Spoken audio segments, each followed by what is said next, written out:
ಭಾರತದ ವೈದ್ಯಕೀಯ ಕ್ಷೇತ್ರದಲ್ಲಿ ಹೊಸ ಆಶಾಕಿರಣ. ನಾರಾಯಣ ಹೆಲ್ತ್ನ ಉಡಾನ್ ಯೋಜನೆ ಈಗ ಸಾರ್ಥಕತೆಯ ಹಂತ ತಲುಪಿದೆ. ಆರ್ಥಿಕವಾಗಿ ಹಿಂದುಳಿದ ಪ್ರತಿಭಾವಂತ ವಿದ್ಯಾರ್ಥಿಗಳು ವೈದ್ಯಕೀಯ, ನರ್ಸಿಂಗ್ ಮತ್ತು ಪ್ಯಾರಾಮೆಡಿಕಲ್ ಕ್ಷೇತ್ರಗಳಲ್ಲಿ ಸರ್ಕಾರಿ ಕಾಲೇಜುಗಳಲ್ಲಿ ಓದಲು ಅವಕಾಶ ಸಿಗಬೇಕು. ಇದೇ ಉದ್ದೇಶದಿಂದ ಉಡಾನ್ ಯೋಜನೆ ರೂಪಿತವಾಯಿತು. ಇತ್ತೀಚೆಗೆ ನಾರಾಯಣ ಹೆಲ್ತ್ ಸಂಸ್ಥಾಪಕ ಮತ್ತು ಅಧ್ಯಕ್ಷ ಡಾಕ್ಟರ್ ದೇವಿ ಶೆಟ್ಟಿ ಅವರು ಉಡಾನ್ ಬೆಂಬಲಿತ ವಿದ್ಯಾರ್ಥಿಗಳನ್ನು ಅಭಿನಂದಿಸಿ ಯೋಜನೆಯ ಮಹತ್ವವನ್ನು ಒತ್ತಿ ಹೇಳಿದ್ರು. ವೈದ್ಯ ಜನಸಂಖ್ಯೆಯ ಅನುಪಾತ ಇನ್ನು ಭಾರತದಲ್ಲಿ ದೊಡ್ಡ ಸವಾಲು. ನಗರಗಳಲ್ಲಿ ಅವಕಾಶ ಹೆಚ್ಚು, ಆದರೆ ಗ್ರಾಮೀಣ ಪ್ರದೇಶಗಳಲ್ಲಿ ವೈದ್ಯರ ಕೊರತೆ ತೀವ್ರವಾಗಿದೆ. ಈ ಅಂತರವನ್ನ ಕಡಿಮೆ ಮಾಡಲು ಹಿಂದುಳಿದ ಹಿನ್ನೆಲೆಯ ವಿದ್ಯಾರ್ಥಿಗಳಿಗೆ ಮಾರ್ಗದರ್ಶನ ಮತ್ತು ಆರ್ಥಿಕ ನೆರವಿಗೆ ಉಡಾನ್ ಯೋಜನೆ ಮುಂದಾಗಿದೆ. ಈ ಯೋಜನೆ ಫಲಾನುಭವಿಗಳ ಹೆಚ್ಚಿನವರು ತಮ್ಮ ಕುಟುಂಬದಲ್ಲೇ ಮೊದಲ ವೈದ್ಯರು ಅಥವಾ ನರ್ಸ್ ಆಗಲಿರುವವರು. ಇದೇ ಕಾರ್ಯಕ್ರಮದಲ್ಲಿ ಅವರು ತಮ್ಮ ಕನಸುಗಳ ಬಗ್ಗೆ ಪಡೆದ ಮಾರ್ಗದರ್ಶನ ಹಾಗೂ ಮುಂದಿನ ದಿನಗಳಲ್ಲಿ ವೈದ್ಯರ ಕೊರತೆ ಇರುವ ಪ್ರದೇಶಗಳಲ್ಲಿ ಸೇವೆ ಸಲ್ಲಿಸುವ ಉದ್ದೇಶವನ್ನ ಹಂಚಿಕೊಂಡ್ರು.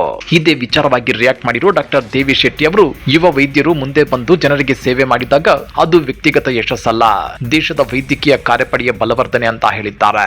No patient of yours will ever ask for your mass card or how much marks you scored in the exam.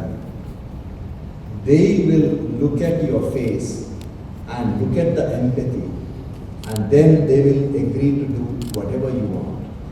As a doctor, when you tell the patient that I'm going to do this operation, there is a possibility he can die from the operation.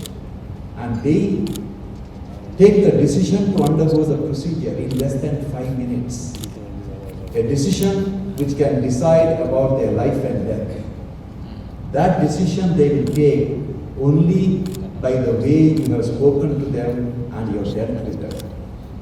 This is the art which you all have to learn from day one. And that is what will make you an outstanding doctor. Udan ಕೇವಲ scholarship ಮಾತ್ರವಲ್ಲ, ದೇಶದ ವೈದ್ಯಕೀಯ ಭವಿಷ್ಯವನ್ನು ರೂಪಿಸುವ ದೀರ್ಘಕಾಲೀನ ಚಳುವಳಿ ಅಂದ್ರೆ ತಪ್ಪಾಗಲಾರದು. ಈ ಬಗ್ಗೆ ನೀವೇನಂತೀರಾ?